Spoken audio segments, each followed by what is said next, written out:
The back door of Cataldo swings open and the October wind rushes in like something hungry.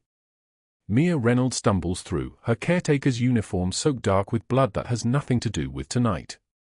Her shoulders curve inward, her breath coming in short, broken pieces. She grips the doorframe because her legs do not want to hold her anymore. The kitchen staff freezes. Pots go silent. A line cook drops a plate and the sound cracks across the tile like a gunshot in a cathedral. She does not cry. Her tears had dried up somewhere on a Greyhound bus 8 years ago, the same day she learned that marriage meant learning the geography of pain. The scars running across her spine map every reason she ran. Every reason she chose to save her sister instead of saving herself. In the private booth in the candlelit corner of the restaurant, the man with storm-grey eyes lifts his head. Nicholas Valenti, age 42, sits with the kind of stillness that comes from a life spent choosing between mercy and survival. His suit costs more than Mia earned in 6 months at the elderly care home. His hands rest on the table, hands that have signed papers that changed the course of people's lives.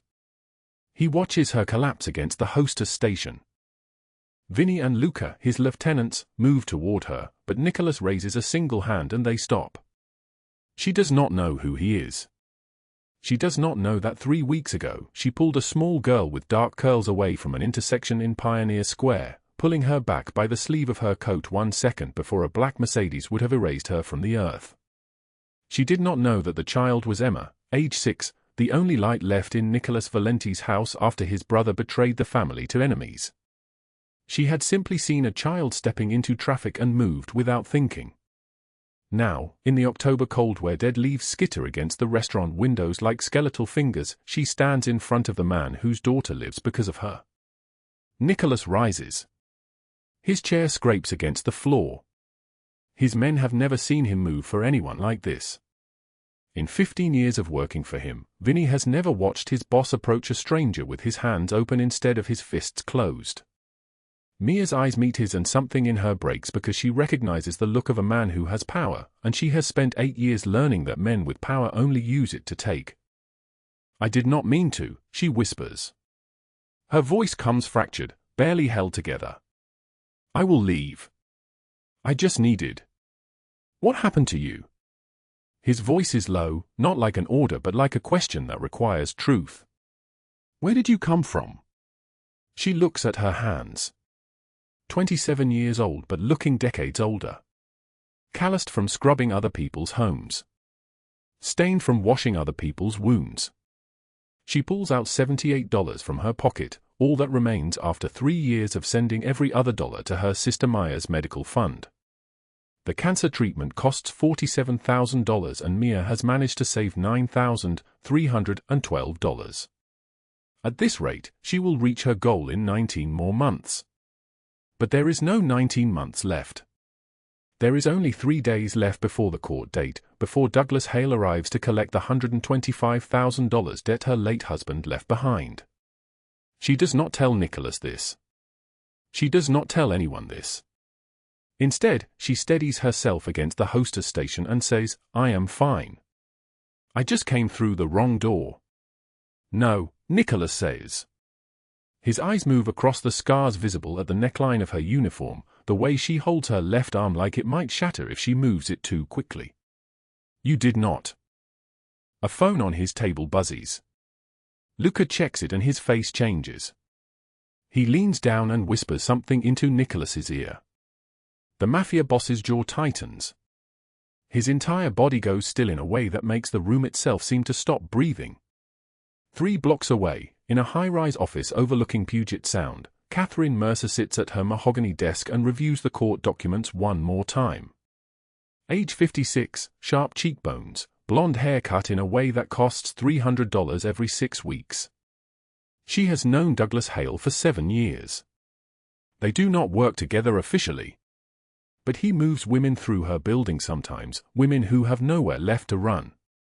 She takes a percentage. The arrangement is simple and profitable. Tomorrow, in the courtroom, the judge will sign the summary judgment against Mia Reynolds. By tomorrow evening, Mia will own nothing. No home, no savings, no future. By the day after that, the only choice left will be Douglas Hale's offer. Work off the debt. Do what he says. Or watch her sister die. It is elegant, Catherine thinks. It is the kind of destruction that looks like law and justice when it is only cruelty wearing a suit. She does not know that in the lobby downstairs, a man in a charcoal coat stands watching the security footage from the parking garage. She does not know that his name is Nicholas Valenti and that 2 hours ago, a woman stumbled into his restaurant bleeding from scars she should never have carried alone. Back in Cataldo's, Nicholas watches Mia try to straighten herself. Tries to pull back the pieces of dignity. Tries to become invisible again. She has learned that invisible women survive longer. Sit, he says. It is not a request. The tone is absolute. I cannot, she says. I have work at the care home. A night shift. The elderly residents, they need. They will have someone else tonight, Nicholas says. His eyes move to Vinny. A single look passes between them and Vinny nods. A phone call will be made. A director will receive a donation. Mia's shift will be covered without her ever knowing how. She sits because something in her recognizes that this man is not asking. She sits because the relief of sitting down makes her realize how far beyond exhaustion she has traveled. She sits and for the first time in 8 years, a man with power looks at her like she is a human being instead of a transaction. Tell me your name, Nicholas says. The question is so simple that it nearly breaks her. Mia, she says. Mia Reynolds. He repeats it once, slowly, like he is memorizing the sound. Mia Reynolds. I am Nicholas. He does not give his last name. Men like him do not need to. And I think that the court date scheduled for tomorrow morning is going to have complications. She goes white. How did you? Because, he says, and he sits across from her in the private booth while his men retreat to the shadows, someone hurt you. And now someone else is using that hurt as a weapon. And I think I might want to correct that. The kitchen is completely silent. Outside, the October wind picks up and the windows rattle in their frames. She has no idea what is about to be set in motion. She has no idea that tomorrow, when she enters that courthouse, everything will change. Before we continue with what happens next, if this story is hitting your heart, drop a like right now. Share this with someone who needs to know that invisible people matter. Subscribe so you do not miss the moment that changes everything. We have only just begun. Now, let us go back to the beginning to understand how a woman trying to save her sister ended up in the path of the most dangerous man in Seattle, and what the court could never have anticipated. 3 days earlier, Mia is sitting at the kitchen table of her studio apartment in South Seattle. The apartment costs $940 a month, which is half her income as a caretaker. The rest goes toward her sister's medication and the rent on her own desperation. She opens the envelope from the courthouse with hands that have already learned to shake. The order is clear. The debt is substantial. The deadline is absolute. Outside her window, the October evening is turning cold. The envelope sits on the kitchen table like a blade through her heart. Mia stares at the numbers printed in official black letters, her hands trembling so badly she has to press them flat against the worn formica to keep them still. $22,000. 3 days to produce it or face civil asset seizure. The foreclosure notice arrives the same way, impersonal, final, absolute. She counts the money in her wallet with the precision of someone who has counted money 10,000 times before. $78. That is all she has. $78 and a photograph of her late husband's face, which she keeps in the pocket closest to her heart because looking at it reminds her why she is still breathing. The studio apartment is cold. October has turned Seattle into a city of sharp edges and biting air. She can see her breath in the kitchen, thin and ghostly, disappearing before it fully forms. The heating bill runs $92 a month, which means she has not paid it since August. The landlord has given her until Friday. Her shift at Summerfield Care Home begins at 6 in the morning. It is currently 4:30. She does not sleep anymore. Sleep requires a luxury she cannot afford, the ability to forget, even for a few hours. Instead, she sits in the dark with her hands wrapped around a mug of black coffee that has gone cold, watching the hours pass like sentences in a prison she has not been convicted of entering. The job is brutal. 12 hours on her feet, moving between 12 residents who live in various states of decline. Mrs. Chen in room 4 is 94 and blind. Mr. Rosenberg in room 7 has advanced dementia and does not recognize his own children anymore. There is a young woman in room 2, Sarah, only 31, destroyed by a car accident that took her ability to walk and her will to live. Mia feeds them, bathes them, changes their sheets, and speaks to them as though they are still fully present in their bodies, because in her experience, being treated as invisible is a kind of death that happens slowly. The pay is $17 an hour. Overtime is time and a half, which means $17.50. The facility gives her as many shifts as she can physically survive, which is how she has managed to stay above water for the last 3 years.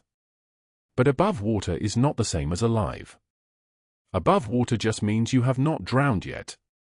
She brings her own lunch, leftovers from the staff kitchen, meals prepared for residents who died or were transferred or simply stopped eating. She has learned which plates will be thrown out at what time.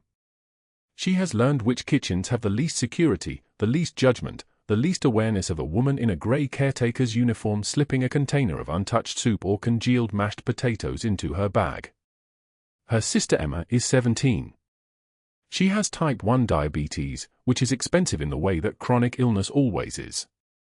Not dramatically expensive in a single moment, but a slow bleed of money that never stops. The insulin, the test strips, the doctor visits, the emergency room visit last month when Emma's blood sugar dropped to 43 at school and they had to call an ambulance. That visit cost $4,200, even with insurance. Mia is still paying it at $50 a month. Everything Mia makes goes to Emma or to the apartment that smells like mildew and old carpet. She has not bought new clothes in 4 years. The shoes she is wearing have been resold twice.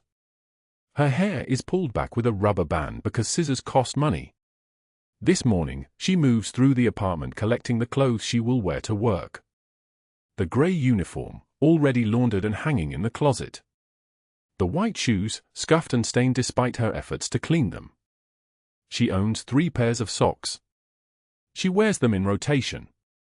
She owns 2 bras, both held together in the back with safety pins because the clasps broke and replacing them costs money. At 5:15, her phone buzzes. It is a text from an unknown number. The message is short and carries the weight of a sledgehammer. Douglas Hale says hello. He says you have 3 days to pay what your late husband owed, or we come get you. That is not a threat, Mia. That is a fact. Her phone nearly falls from her hands. She sits on the edge of the bed, the only furniture in the room besides the kitchen table and a chair with a broken leg, and forces herself to breathe.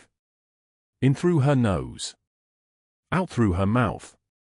The breathing exercises she learned from a social worker she saw once, 3 years ago, after everything fell apart. Douglas Hale. She knows the name. Her husband, Daniel, had borrowed money from people like Hale. Desperate people borrow from desperate people, and desperate people become the kind of people who do not forgive. When Daniel was killed in a construction accident 18 months ago, his debt did not die with him. Debt is immortal. Debt is the one thing that survives. She had no idea how much he owed. She had no idea how many people he had borrowed from. The debt collectors have arrived in waves ever since the funeral, each one more certain than the last that she has hidden money somewhere, that she is simply refusing to pay, that she deserves whatever comes next. This is different. This feels different. The text message has the weight of something final, something that has been patient and is now out of patience. She looks at the foreclosure notice again. $22,000. Then she looks at the $78 in her wallet. The mathematics of her destruction are simple enough that a child could understand them. At 5:45, she puts on her shoes. The walk to the bus stop takes 12 minutes.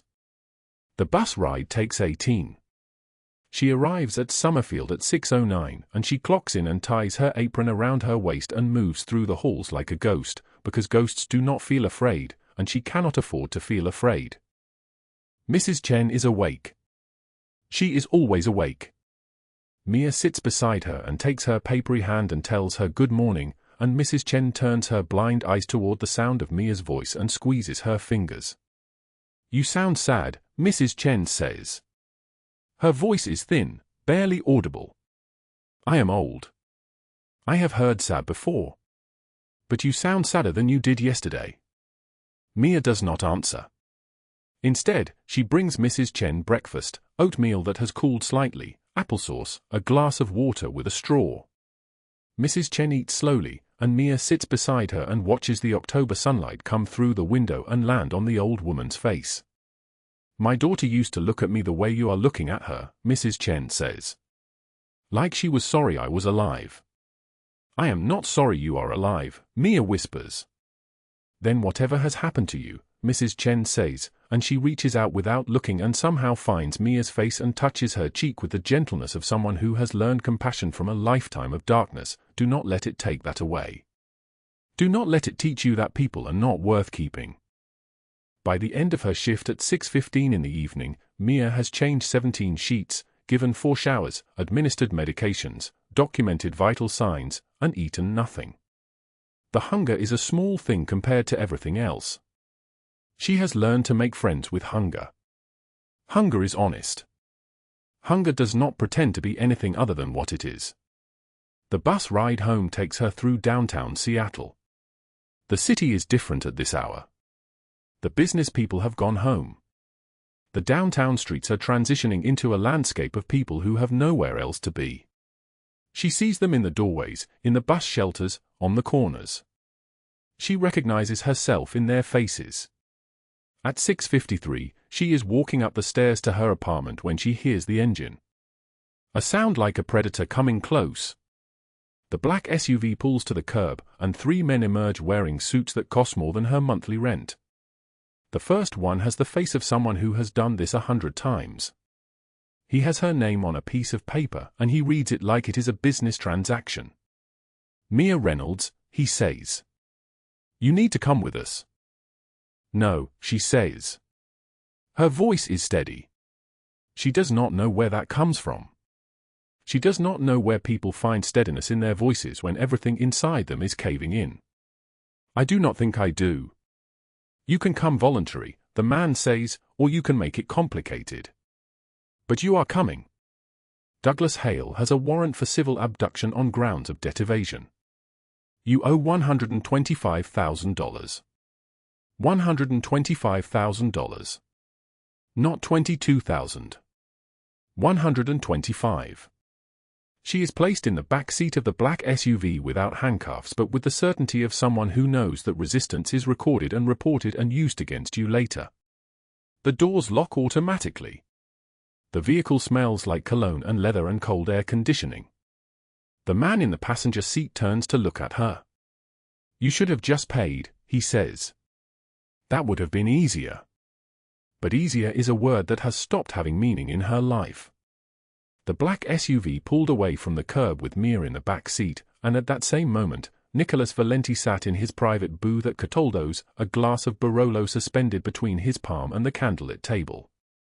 The restaurant hummed with the careful silence of wealth, soft Italian voices, the clink of fine glass, the smell of rosemary and aged leather mixing in the air. Around him, his men occupied the surrounding tables. Vinny and Luca sat closest, their eyes always alert, always watching the entrance. Nicholas was 46 years old but carried the weight of someone who had lived 70. His dark hair silvered at the temples. A scar ran from the corner of his left eye to his jawline, thin and white against his skin, a geography of survival from a night 15 years ago when his own brother had walked him into an ambush. That brother, Marco, different Marco, not his lieutenant, had sold the family shipping routes to the Castellano family for $2 million and a new identity. Nicholas had not killed him. Mercy was something he reserved for people he loved, and by the time he learned of the betrayal, he had already stopped loving his brother. What he had done instead was erase him. Every business he had touched, Every bank account. Every contact and connection.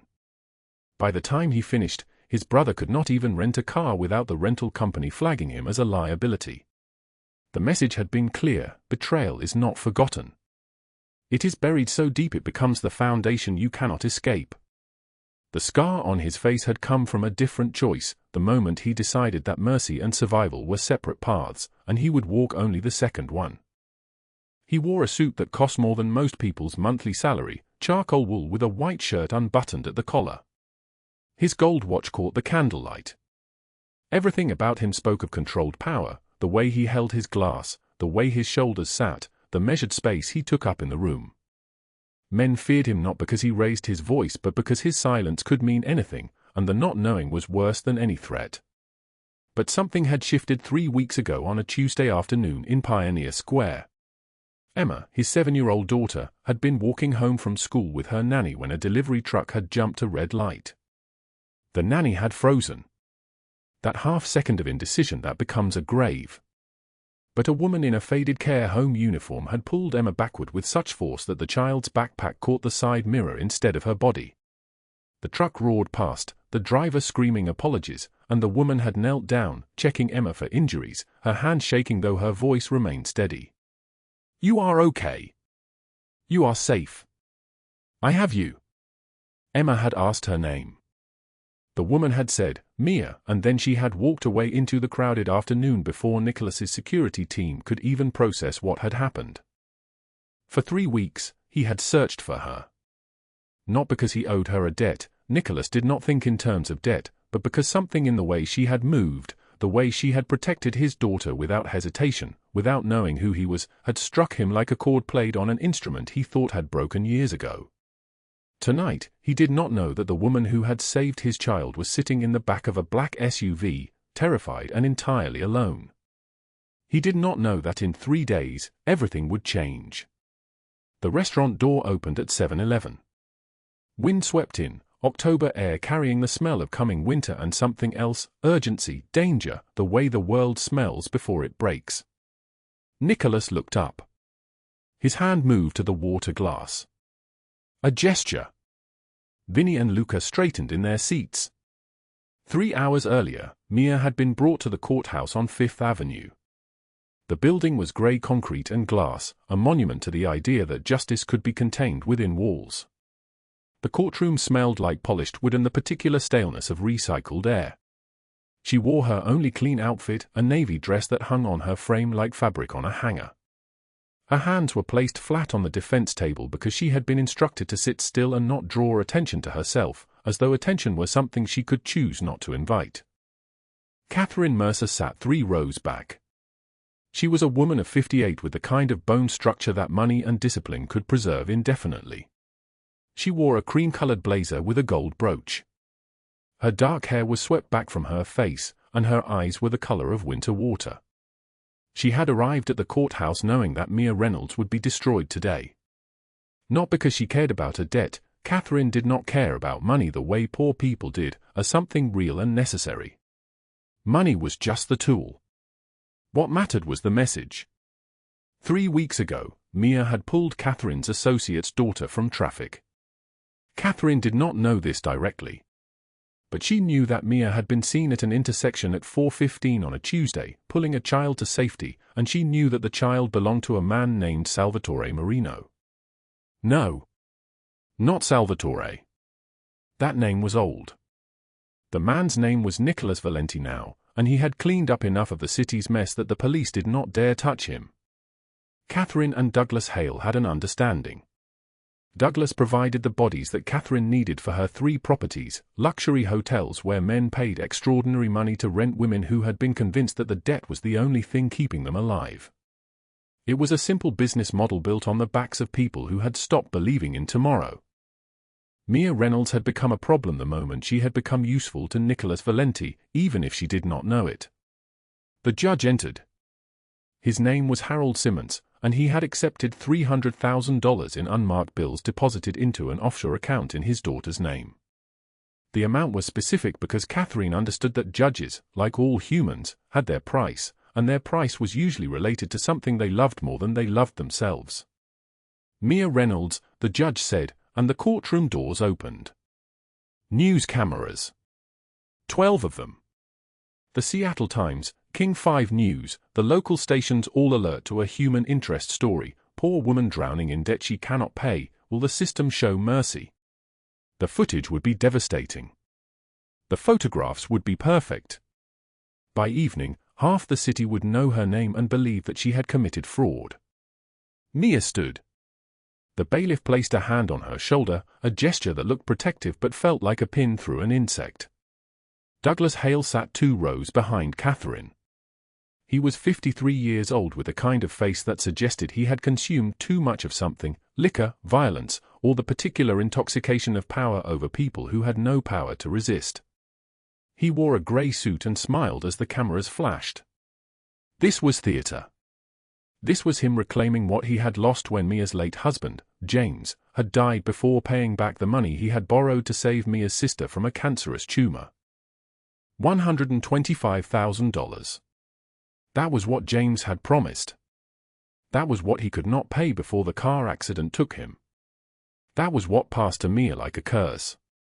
The judge looked at Mia. His face held no cruelty, only procedure. Cruelty would have made this real. Procedure made it inevitable.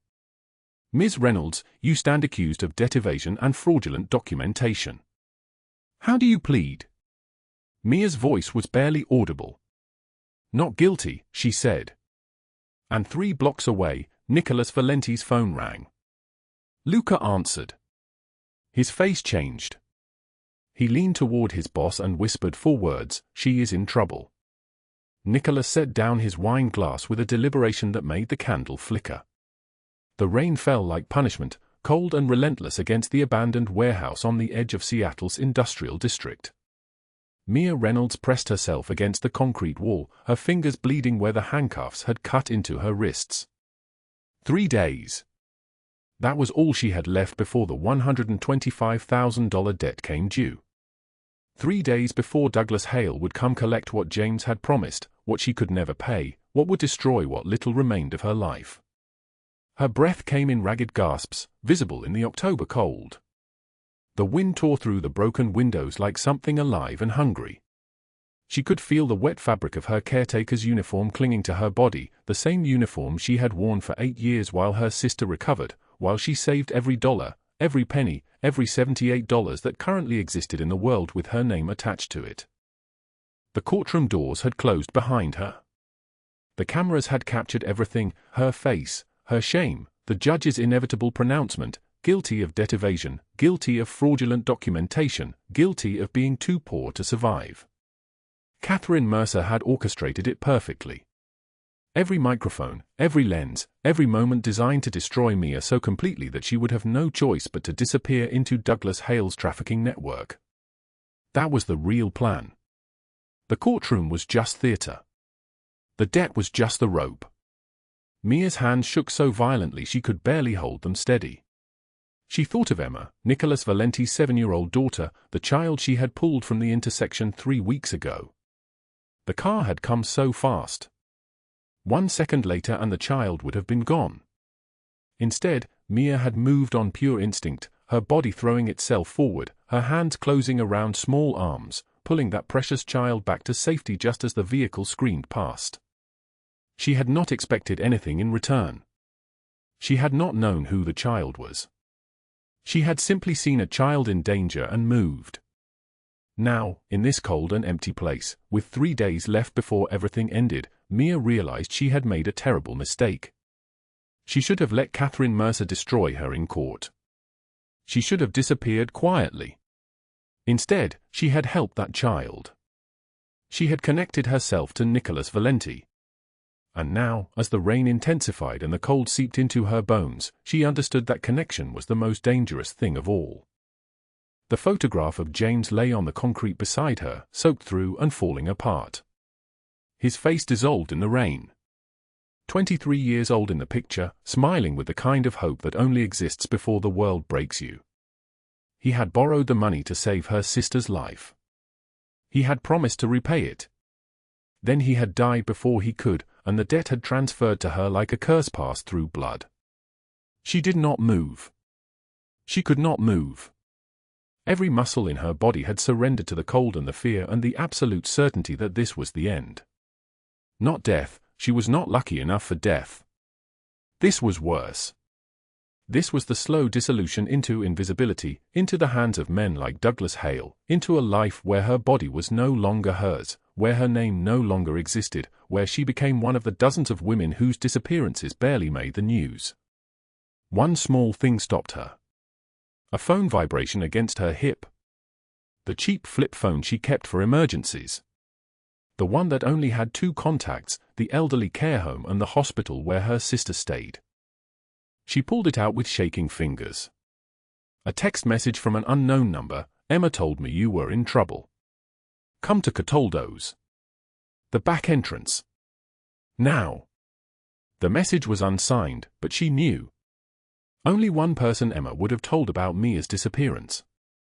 Only one man commanded the kind of power to pull his daughter away from school in the middle of a crisis, to extract information from a 7-year-old about a caretaker she had met only once. Nicholas Valenti. Mia stood on unsteady legs. The rain soaked through her uniform, her thin jacket, her skin. She had $78 in her pocket and nothing else. She had a criminal record now, a public humiliation, a death sentence that stretched out across years instead of hours. She walked. The streets were nearly empty at this hour. 5 blocks from the warehouse to Pioneer Square. 5 blocks through rain and wind and the particular cold that comes from losing everything. Her teeth chattered so hard she thought they might crack. The photograph of James had disintegrated completely, gone back into the rain that would eventually wash every trace of him away. Cataldo stood warm and golden against the darkness, candlelight glowing behind expensive glass, the private booth in the back visible through the carefully positioned curtains. Nicholas Valenti sat at his usual table, a glass of red wine untouched in front of him. To his left, Vinny. To his right, Luca. Behind him, 2 more men whose names she did not know. All of them watching the back in trance like sentries. Mia entered soaked and broken and utterly defeated. The moment she stepped inside, everything changed. Nicholas rose from his chair. He was tall, 6'2", broad-shouldered, wearing a black suit that cost more than everything she owned combined. His dark eyes found hers across the room, and in that moment, she saw something shift in his expression. Not pity. Not sympathy. Something harder and more dangerous than either of those things. Get her dry, he said to Vinny, his voice like smoke and oak. Find her clothes. Bring her something warm to drink. Boss, Luca said carefully, the question hanging in the air unspoken. In 15 years of working for Nicholas Valenti, he had never seen his boss extend mercy to a stranger. Never seen him rise from his table for anyone outside the family. Never witnessed this. She saved my daughter, Nicholas said simply. That makes her family. Vinny moved instantly, disappearing toward the kitchen. Within minutes, Mia was in a private room adjacent to the main restaurant, wrapped in a white shirt that belonged to Nicholas Valenti, drinking hot soup that tasted like salvation. Her caretaker's uniform hung on a rack to dry. Her wet shoes sat on a heating vent. And outside, 3 blocks away, Douglas Hale received a phone call from a contact deep inside the Seattle Police Department. The message was short and terrifying. Nicholas Valenti knows about the girl. He knows about the debt. He knows about the network. Advise immediately. Douglas Hale's face went pale. He had made a critical mistake. He had pushed too hard, played too public, brought the debt down like a hammer in front of news cameras and judges and the entire city of Seattle. And in doing so, he had attracted the attention of the one man in the Pacific Northwest with the resources and the ruthlessness to dismantle everything. The one man who never showed mercy to those who preyed on the vulnerable. At 11:13 p.m. that same night, Nicholas Valenti made a single phone call to the FBI field office in Seattle. He provided them with everything. Names. Locations. Bank account numbers. 12 years of human trafficking operations, victim testimony, photographic evidence that Catherine Mercer had not bothered to destroy because she had never imagined anyone would have the audacity to move against her. The raid came at dawn. 12 black SUVs pulled up to Douglas Hale's residential compound in the Magnolia neighborhood. 30 federal agents emerged in tactical gear, weapons drawn. They moved through the mansion like a controlled avalanche, systematically documenting every piece of evidence, every photograph, every ledger entry that proved the scope of the operation. Douglas Hale was found in his bedroom, still in his pajamas, his expensive collection of watches scattered across the dresser like trophies from his victims. He did not resist. He did not cry.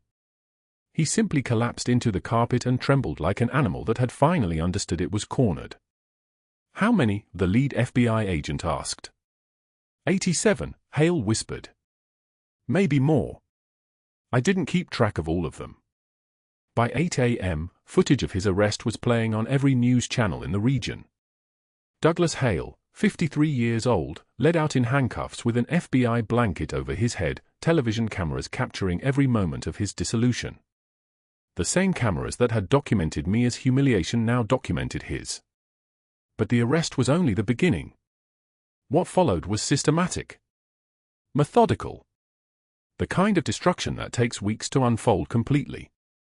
Every bank account was frozen. Every property was seized. Every connection was exposed. The federal prosecutors built their case with the kind of meticulous precision that only happens when evidence is overwhelming and irrefutable. Douglas Hale received 40 years. No parole. No possibility of early release. A sentence that stretched beyond the remainder of his natural life, a punishment that would see him die in federal prison, forgotten and alone. Meanwhile, Catherine Mercer's downfall was quieter but no less absolute. Nicholas Valenti released the evidence of her involvement through a single anonymous tip to the Seattle Times. The photographs were damning.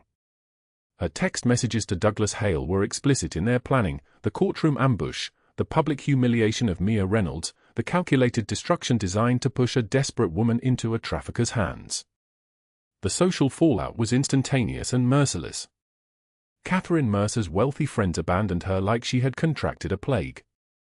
Her membership to the Rainier Club was revoked. Her charity work was exposed as a front for money laundering. By afternoon, 3 separate criminal investigations had been initiated by state authorities. She received 15 years on charges of conspiracy and trafficking facilitation.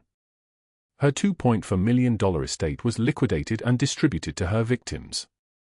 Her name became synonymous with cruelty and corruption in the city she had once owned socially. The Seattle Times ran a front-page story, From Victim to Victory, How One Woman's Courage Exposed a Trafficking Network. The photograph they used was of Mia standing in Cataldo's kitchen, wearing Nicholas Valenti's white shirt, holding Emma's hand, smiling for the first time in 8 years. Not a victim.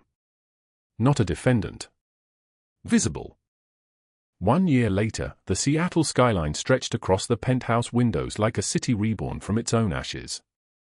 Mia Reynolds stood in that dawn hour, her reflection ghost-like in the glass, and barely recognized the woman staring back. The cardigan she wore was her own, not borrowed, not stolen, paid for with a paycheck that had her name printed in the corner. Her hair fell in waves past her shoulders, no longer matted from double shifts and no sleep. She had enrolled in night classes at the University of Washington 6 months ago. Social work, with a focus on human trafficking recovery. Her transcript showed straight A's. Her professor had written on her final paper, "Your voice carries the weight of lived experience, and that makes your analysis incomparable." The elderly care home where she used to steal leftover meal trays had asked her to come back. Not as a caretaker. As the director of a new program, Survivor's Path, designed to help trafficking victims rebuild their lives. They offered her $48,000 a year. She had cried in the bathroom for 20 minutes when she received the job offer. $48,000. A number that had once seemed like a fantasy, like something people whispered about in movies, was now her life. But the empire behind her had also transformed. Nicholas Valenti's businesses, once cloaked in shadow and silence, had moved into legitimate operations with the quiet precision of a magician's misdirection. The real estate holdings were now documented and taxed. The construction company bid openly on city contracts. A charitable foundation bearing Mia's name, the Reynolds Foundation for Survivor Recovery, had distributed $640,000 to housing nonprofits, trauma counselors, and legal aid organizations across Washington state. Nicholas had learned to read bedtime stories to Emma. Every night at 8 o'clock, the girl would sit against his chest in the leather chair by the window, and his voice, that voice which had once ordered the dismantling of criminal networks, would drop to something soft and deliberate as he moved through the pages of Winnie the Pooh. Emma would ask him to do the voices. "Do Piglet again, Daddy." Scared voice. And he would oblige, his tone shaking with theatrical worry as he read Piglet's lines. Vinny had walked past the study 3 nights ago and stood in the doorway for a full minute, watching his boss, this man who had once made enemies weep, doing an impression of a timid cartoon pig. Vinny did not speak of it. Some things were too precious for words. Emma's 4th birthday had arrived on a Tuesday in late spring. Nicholas had planned everything in secret, the garden decorated with paper lanterns that swayed in the evening breeze, a cake shaped like a castle with 40 tiny candles, and a single gift wrapped in silver paper. Inside was a journal, leather-bound, with her name embossed in gold letters on the spine. And on the first page, in his handwriting, for the brave girl who saved her mother's life. Your words matter. Your story matters. Never let anyone convince you otherwise. When Mia read those words, she had to sit down. Her hands shook so badly she could barely hold the journal. She looked at Emma, who was already drawing pictures on page 2, bright splashes of color, a woman and a man holding hands under a sun, flowers everywhere, and something inside her chest broke open like a dam. The tears came so hard she could not breathe. Emma had climbed into her lap without being asked and wrapped her small arms around Mia's neck. "Mommy sad." That was the word. That single word spoken by a child who had known abandonment and cruelty and the constant terror of instability, who now lived in a home where she was safe and celebrated and loved beyond measure. Mommy. Mia had held Emma so tightly she was afraid she might crush her, but she could not let go. She had not let go for an hour.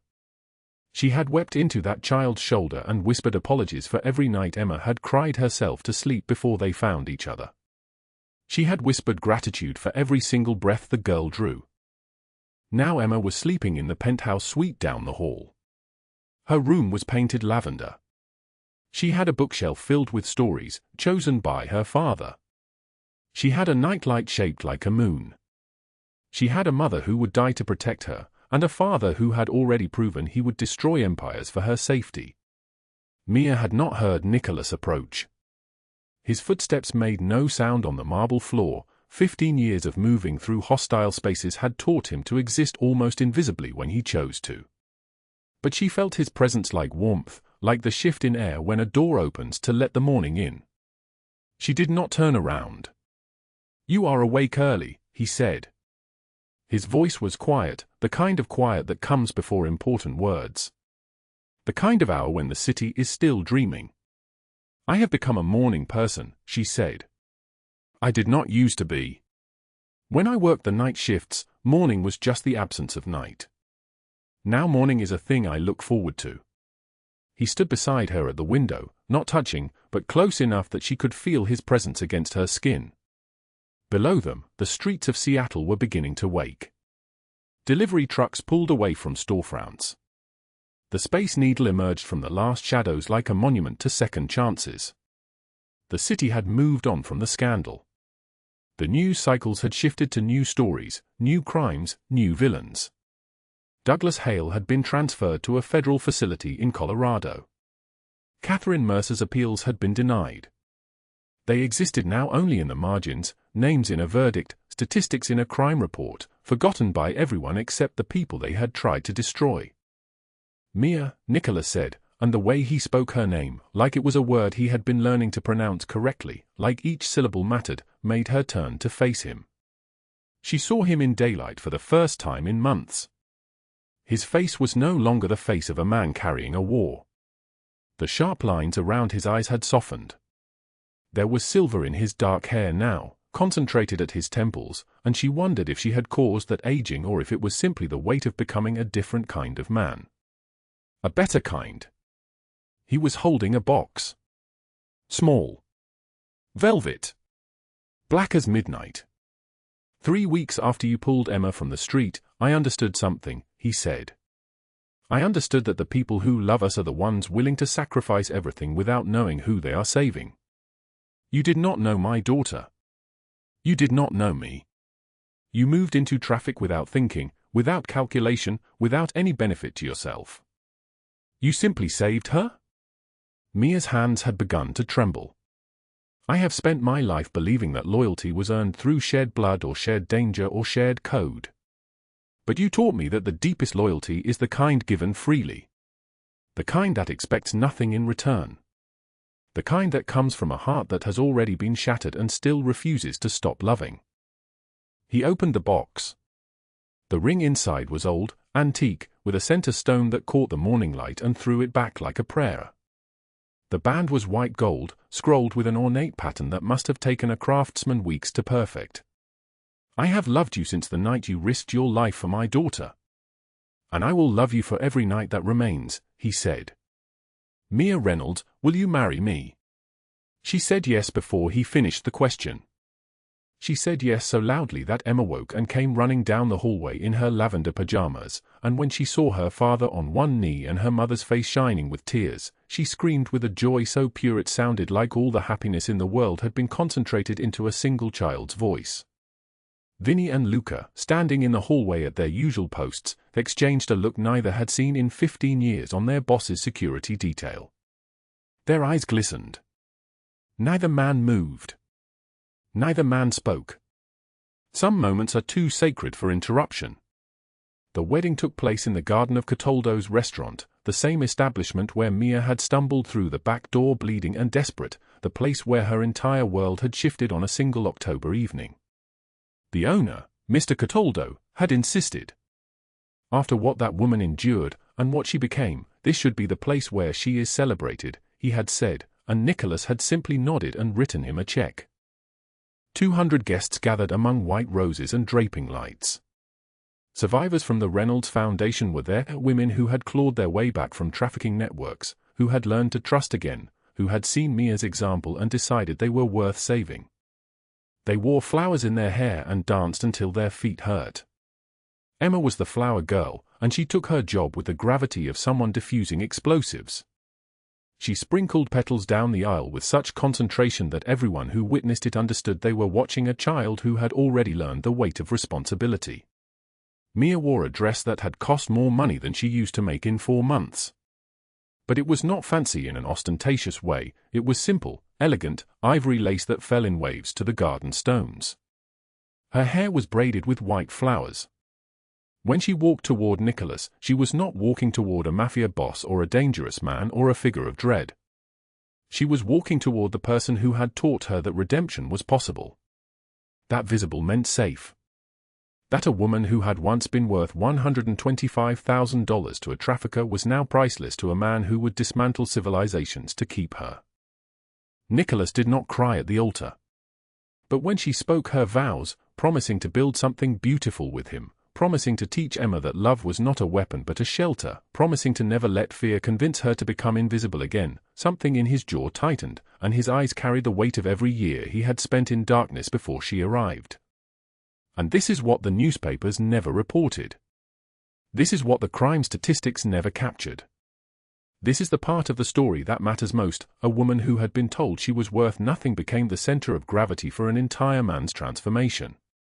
A child who had known only chaos learned what safety meant.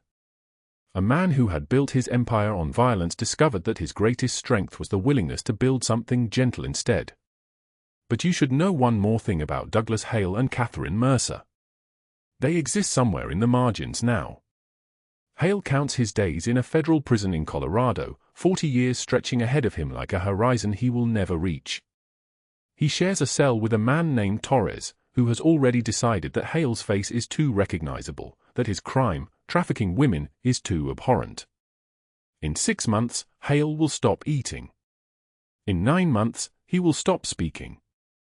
By year 2, the man who once threatened desperate women will be so broken that the guards will barely recognize him as human. And he will die there, unmourned and unmissed.